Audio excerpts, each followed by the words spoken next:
சரிகமப சபேசன் ரீசென்ட்டா அவரோட social media பேஜ்ல லைவ் ஒண்ணு வந்திருந்தாரு. அந்த ஒரு லைவ்ல சரிகமப நிகழ்ச்சி பத்தியும், டிக்கெட் டூ ஃபினாலே பத்தியும் ஏகப்பட்ட விஷயங்கள் பேசியிருந்தாரு. அதெல்லாம் என்ன அப்படிங்கிற கம்ப்ளீட் டீட்டெயில தான் இந்த ஒரு வீடியோல நம்ம பார்க்க போறோம். சமீபத்தில சரிகமப நிகழ்ச்சியில டிக்கெட் டூ ஃபினாலே பயங்கர வைரலா போய்க்கிட்டு இருக்கு. இதுல சபேசன் செலக்ட் ஆயிருவாருன்னு எல்லாரும் எதிர்பார்த்துட்டு இருந்த நிலையில 3 வாரம் முடிஞ்சுமே சபேசன் செலக்ட் ஆகல. அதுலயும் கடந்த வாரம் பார்த்தீங்கன்னா, ஸ்ரீஹரி அவர்கள் டிக்கெட் டூ ஃபினாலே டிக்கெட்டா வின் பண்ணியிருந்தாரு. அது ரசிகர்களுக்கு மிகப்பெரிய ஒரு ஷாக்கிங்கை ஏற்படுத்தி இருந்துச்சு.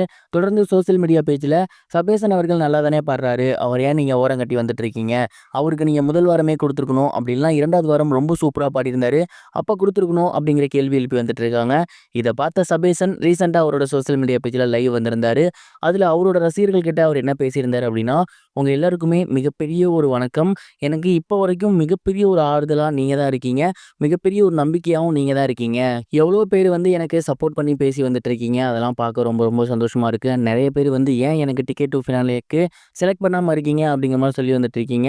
அப்படிலாம் எதுவுமே கிடையாது. நல்லா பாடுனா செலக்ட் ஆவாங்க. ஏதாவது மிஸ்டேக் பண்ணா செலக்ட் ஆக மாட்டாங்க. அந்த மாரி தான் போய்க்கிட்டு இருக்கு. மத்தபடி எந்த ஒரு பிளானிங்கோ இல்ல ஒரு போக்கூடாதுன்னு யாரும் பண்ண கிடையாது. நான் இந்த அளவுக்கு வளர்ந்து நிக்கிறேன்னா, அதற்கு காரணமே அந்த டீம் தான். ஸ்ரீஹரி அவர்களுக்கு ஏன் குடுத்தீங்க? அப்படிங்கிற மாரி நெறைய பேர் கேட்குறாங்க. ஸ்ரீஹரி உண்மையிலேயே அந்த வாரம் ரொம்ப சூப்பரா பெர்ஃபார்ம் பண்ணியிருந்தாங்க.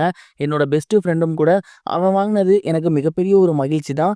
அவனுக்கு என்னோட வாழ்த்துக்கள் அப்படிங்கிற மாரியும் சொல்லியிருந்தாரு.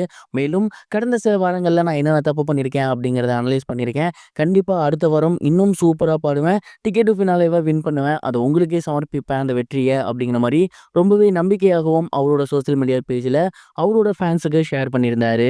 இந்த ஒரு வீடியோ இப்ப சோசியல் மீடியால பயங்கர வைரலா போய்க்கிட்டு இருக்கு. இத பார்த்ததுக்கப்புறம் நெறைய ரசிகர்கள் கண்டிப்பா நீங்க மட்டும் செலக்ட் ஆகலன்னா நாங்க சரிகமப பார்க்கிறதே விட்டுருவோம் அப்படிங்கிற மாரிலாம் கமெண்ட் பண்ணி வந்துட்டு இருக்காங்க.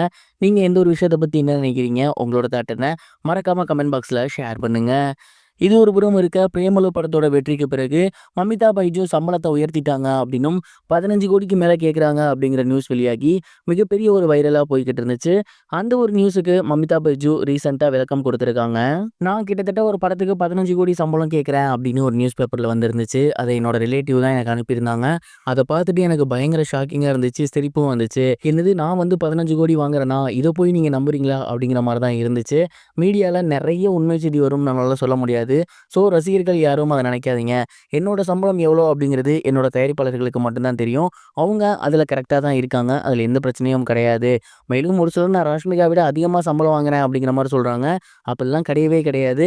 எனக்கு என்ன மதிப்பு இருக்குன்னு எனக்கு தெரியும். அதுதான் நான் சம்பளமா வாங்குறேன். அது என் தயாரிப்பாளர்களுக்கு தெரியும் அப்படின்னு அந்த ஒரு சம்பள இஷ்யூ பத்தி மமிதா பாஜு வாய் தொறந்திருந்தாங்க. மமிதா பாஜு பேசியிருந்த அந்த ஒரு வீடியோ இப்ப சோசியல் மீடியால பயங்கர வைரலா போய்க்கிட்டு இருக்கு.